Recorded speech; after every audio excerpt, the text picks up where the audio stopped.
1, 2, 3, wrestling you live by the champ. A last ride straight to hell, a tombstone, a body slam. Choke slam, hit you raw, this is wrestling with Savage. Back down, hold the title, this is wrestling with Savage. The epitome of scrapping them toe to toe. We ride or die, my kingdom's with me, legendary up in my road. Tearing limbs up on my pole, the ankle lock grip is accurate. Greek God in the flesh, every move is immaculate. Savage Kingdom, march on bones. Savage Kingdom, fight, we reign.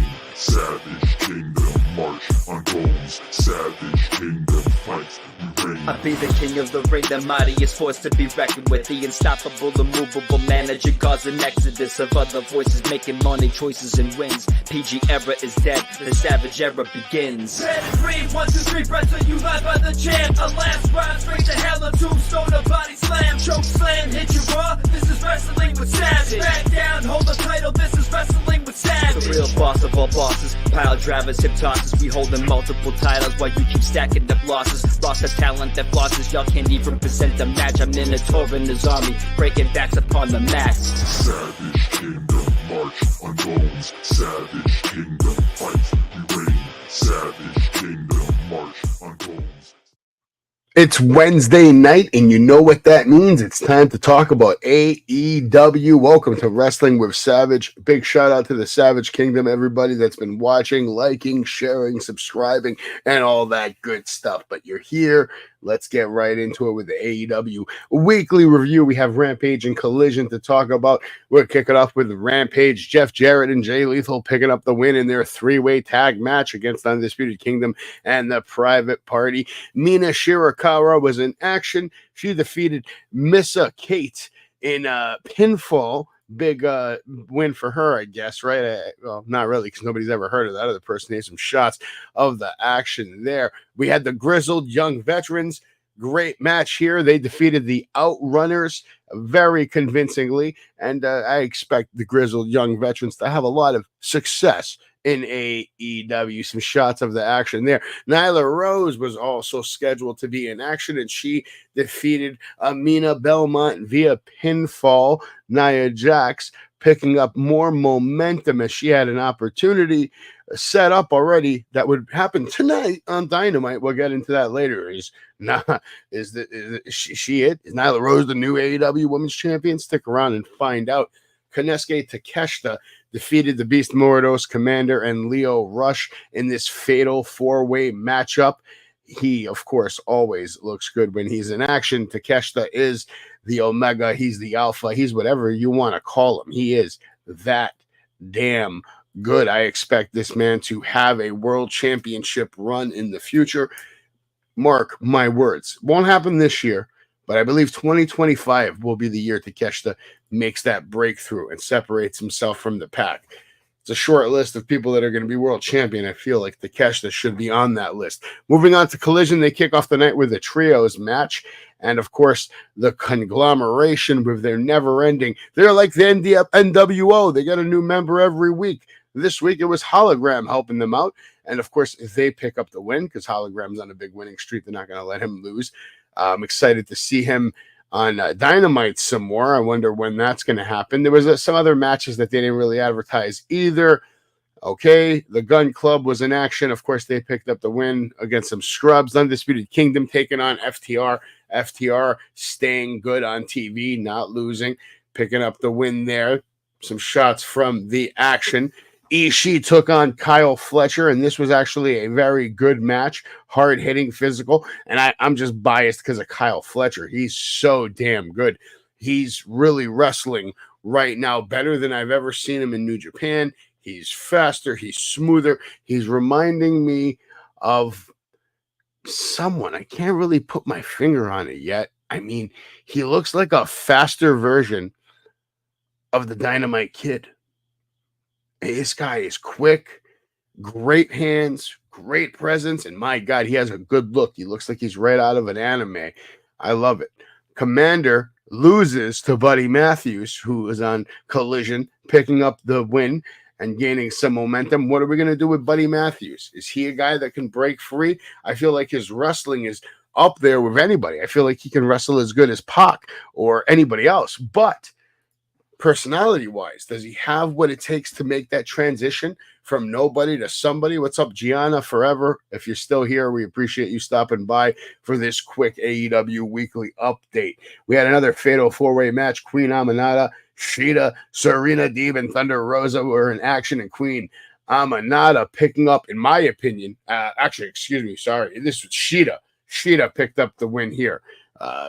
Queen Aminata wishes she picked up this win. If she did pick up the win, that would be the biggest win in the history of her career, in her life, and maybe a match that could elevate her. But no.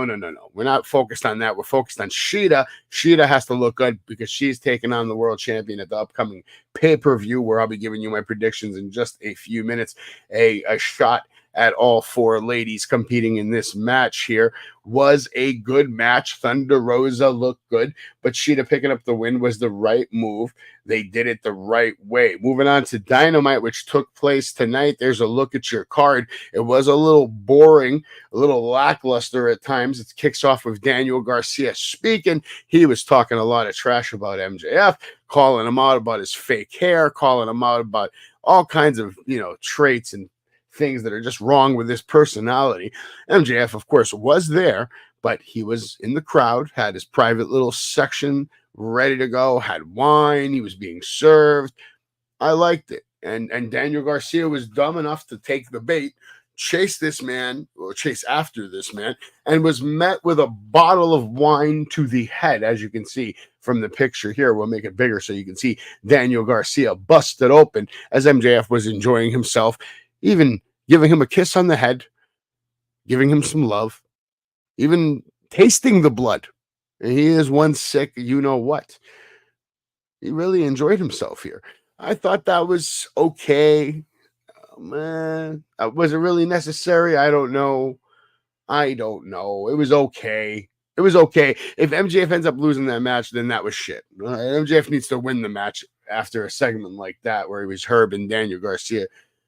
Now we're going to hear from the new conglomeration, Will Ospreay. Maybe Will Ospreay is going to become a permanent member of the conglomeration, especially if he loses to Pac at the pay-per-view coming up. Okada versus Fletcher, first match of the night.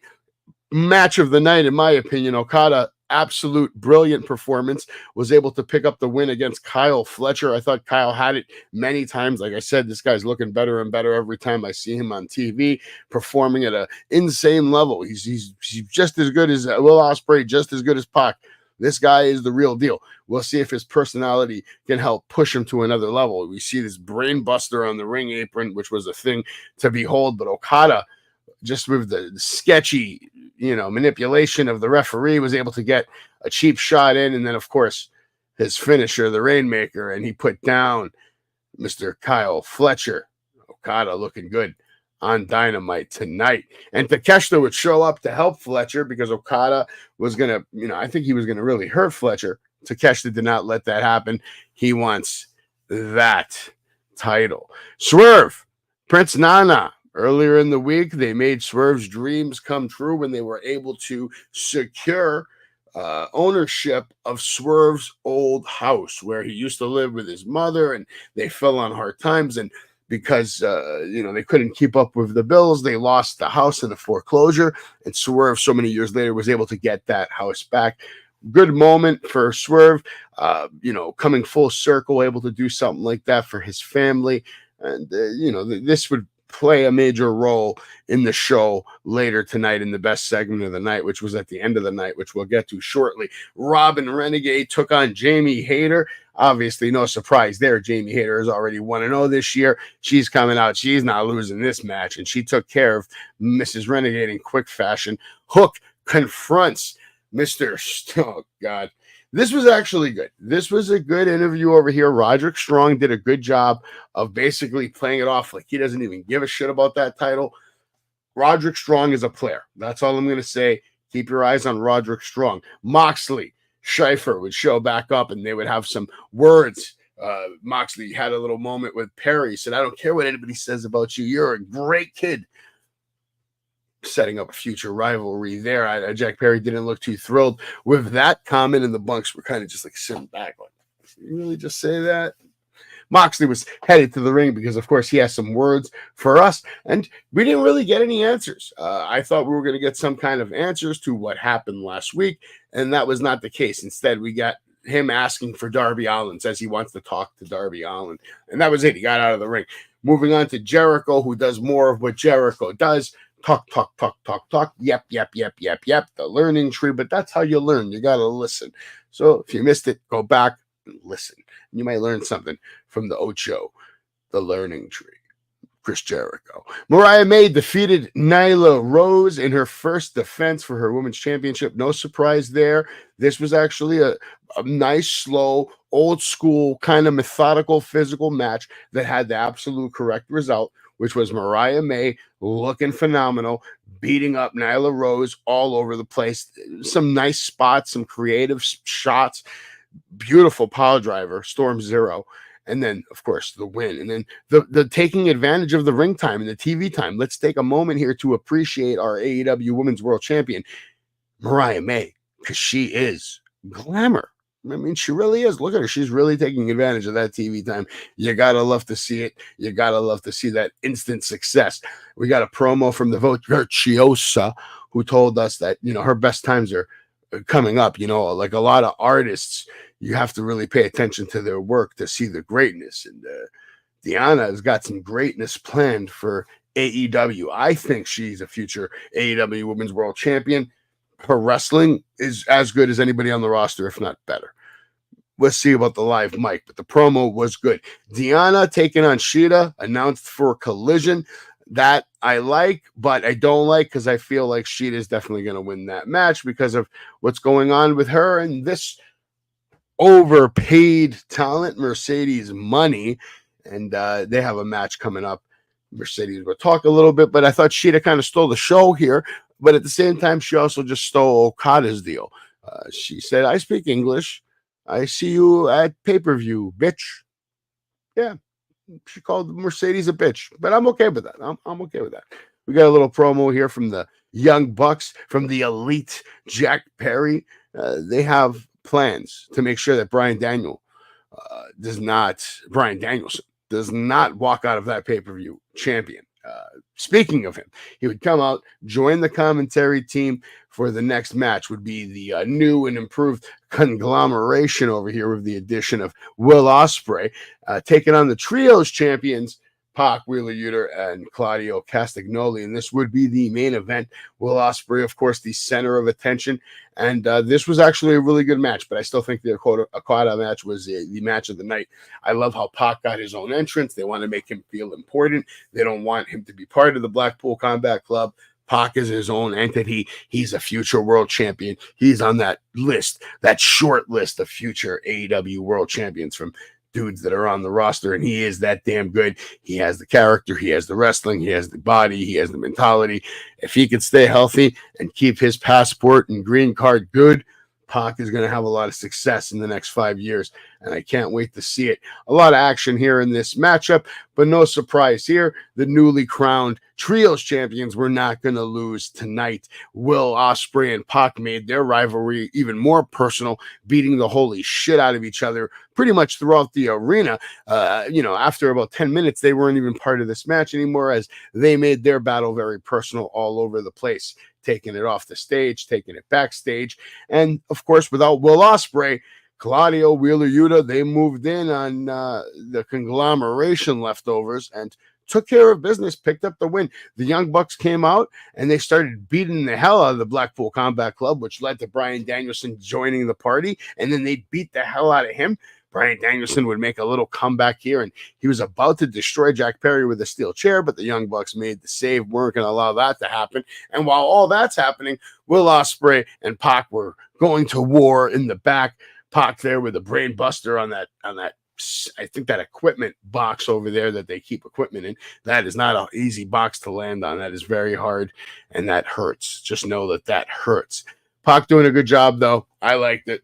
Now we move on to the end of the night, which is the contract signing between Swerve and Hangman Adam Page. And this is one way to really hype up a match. Maybe the best way I've ever seen them hype up a match in less than a week.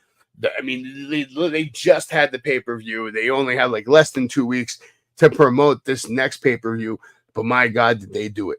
I am, Hangman did the unthinkable. He literally burned down Swerve's house. If you remember earlier tonight in the podcast, I showed you that picture of Swerve and Nana proclaiming that they purchased Swerve's old house, and they posted about it. And there's probably a mistake when you have a guy who hates you like this. Hangman Adam Page hates Swerve Strickland. So, of course, once he found out where the house is, instead of showing up to the contract signing, he had a camera guy conveniently follow him to Swerve's house, and he proceeded to do exactly what he said he was going to do. He said he was going to burn down Swerve's life, and what better place to start when you're burning down someone's life than by burning down their house. Great shot here of the house, great shot of the match, and then the reaction from Swerve, priceless. I am hyped for this match. These guys should be bleeding within seconds, because we're not talking about a regular match here. The man just burned down your house that you just bought. I mean, your childhood house is in ashes right now. And really good way to build up this pay-per-view. Swerve did a phenomenal job of selling this. Made me even more of a believer. This was good shit. This was the best part of AEW tonight. And it's going to be interesting to see how Swerve reacts to this, because he does have a pay-per-view coming up at All Out September 7th, which, by the way, t-shirts are available at shopaew.com. You can pick up Pac's new shirt. You can pick up Sting's new shirt, because he is forever an icon. Bryan Danielson with his new shirt. Here's a look at your current AEW champions across the board. Everyone here looking good to fill that position. We'll see if we have new champions on Saturday, live on pay-per-view. AEW presents All Out. And here's my picks. I believe Mercedes Moné will retain against Shida. Will Ospreay will retain against Pac. Willow Nightingale will retain nothing, but she will win in this street fight because she hasn't lost in the street fight. Young Bucks will definitely retain their World Tag Team titles against the Blackpool Combat Club. MJF, I believe, will defeat Daniel Garcia. He needs this victory. Hangman Adam Page will go on to defeat Swerve Strickland. And this should be the match of the night. It should be brutal. And I believe Bryan Danielson also will retain his AEW World Championship against Jack Perry on All Out this Saturday, live on pay-per-view. Grand Slam also coming up Wednesday, September 25th. Limited tickets are still available. They announced All In next year for Texas, July 12th. So you can plan early, get ready for that. It's going to be a great night of action as well. A lot coming up from AEW. And let's get right into the breaking news. Mariah May reveals she was signed to AEW months before the debut, as she should be. They were preparing for her for a while. They knew exactly what they were going to do with her. They knew what they had with her. So, yes, clarification on AEW's plan for Darby Allin to capture the world title. Right now, a lot of speculation is that he's going to win that title at Grand Slam. Will he win it against Bryan Danielson? Will he win it against Jack Perry? Or will he win it against somebody else? Who knows? Mark Henry confirms AEW never planned for in-ring return. Yeah, obviously, that's not news to me. Mark Henry was coming to AEW for all kinds of different things, and wrestling was not one of them. There's no surprise there. Matt Hardy sets the record straight on Sammy Guevara, says he thinks this kid has a good heart. He's young, just like everybody else that came up in the business. We all got to learn. And he believes Sammy has a bright future because, he legitimately is a nice guy, has a good heart. So that's nice to hear. Ricky Starks denies turning down creative plans in AEW. I call bullshit on that. There's no other way they would do what they did for you and then take you off TV like that unless you started whining and crying because they didn't want to spend $66,000 of pyro on your stupid ass every night. Mercedes Moné confirms she altered a title match finish after suffering an injury. Well, that should be nothing new to her, right? The boss, the CEO, she's a veteran. That's what veterans do. They adapt during the match, ready to always be prepared for anything that happens. Jade Cargill says she's tired of AEW questions after Bash in Berlin, and who can blame her? They've been asking her that crap for like a year. Like, get over it, guys. Mercedes Moné confirms plans to release a music album. That is a bad idea. Don't do it. talent in AEW. They anticipated Shane to be at All In. When will Shane show up? Does it have something to do with Jon Moxley? Very interesting news here. I believe we do see Shane McMahon sooner than later. Maybe Shane Brandon. Maybe they change his name. I don't know what they're going to do. I wouldn't change his name. I'd leave it McMahon. The McMahon will get you the ratings. The McMahon will make it a even bigger war. It's not even a war now. Or it's not a war. McMahon, now maybe we have a war because that's serious business. And I'd love to see it. Every Tuesday night, we bring you the WWE Weekly Update. If you missed it, you can watch it anytime on my channel. I'll be playing live a little later tonight as well. You're watching the AEW Weekly Update. We do it every Wednesday night. And then tomorrow, Thursday night, 8 p.m., the Savage Storm Super Wrestling Show, where we go into great detail for 2 hours about the entire week that was professional wrestling. In my opinion, the greatest wrestling podcast in the world today for someone that wants to come in and get informed about the entire week of pro wrestling in one show. This is it. This is that answer. And Battle in the Borough live October 19th. We'll find out more about that in a second. If you missed it, you can watch Becoming Savage, documentary about me, wrestling's greatest super agent that nobody even knows about just yet. Casey Navarro took on Lance Anoa'i. That match is up now on the Battlefield Pro Wrestling YouTube page. You can watch it for free. Go to my page, scroll down to the bottom, and find the BPW or just search for Battlefield Pro Wrestling. September 29th, they will be live again from the Signature Event Center, the Battlefield Rumble. If you are in Broadheadsville, come on down and watch a banger. It's going to be a good night of action. WrestlingWithSavage.com is the website. You can check out my shop. You can check out my upcoming events, pick up some merch, or watch any of my latest videos. If you haven't done so yet, try some Prince Nana coffee. All right. It's not complicated. People go open your phone. All right. Go to Google and Prince Nana coffee. Coupon code Savage. You save 10%. You understand what 10% is? That is money back in your pocket for the best coffee on the planet today. If you want to know where Savage gets his energy from, it's from Prince Nana coffee. Big shout out to Prince Nana and Swerve Strickland. Good luck on Saturday. I don't think you're going to need it, but good luck nonetheless. September 28th, you can come on down to the Wrestling Universe and meet Diamond Dallas Page. If you don't know who DDP is, then I don't know what to tell you. He is a legend. He is a legend. He is a legend. And not only is he a legend, he's a professional wrestler who has given back to professional wrestling more than the guys that should be given back. Guys like Vince McMahon, guys like Shane McMahon. Diamond Dallas Page has done a lot for pro wrestling, for the business, for the people. Works with NFL, DDP Yoga. The guy saved lives. All right. You can pick up tickets now, WrestlingUniverse.com. Come and meet DDP anytime you want. As for me, I have a match coming up with my client, Spencer Slade. We're taking on Crowbar. I'm not going to sit here and continue to talk trash about Crowbar because I know what's going to happen on October 19th. Just watch the video. Have a good night. We'll see you tomorrow for the Savage Storm Super Wrestling Show. I am Savage. This is Wrestling with Savage, and we'll see you next time. Crowbar on October 19th at Battle in the Borough. You get a chance to step in the ring with the biggest star in professional wrestling today, a technical powerhouse filled with suplexes and submissions, and Savage knows what a mega star looks like. Savage understands what is needed to take a star like Spencer Slade to the absolute top and have his face plastered around billboards across the world, because he is a mega star, unlike you, who is a washed-up, has-been WCW legend. And guess what? You talk about being timeless, Crowbar. Well, on October 19th, in front of your friends and in front of your family, your time is up, bitch.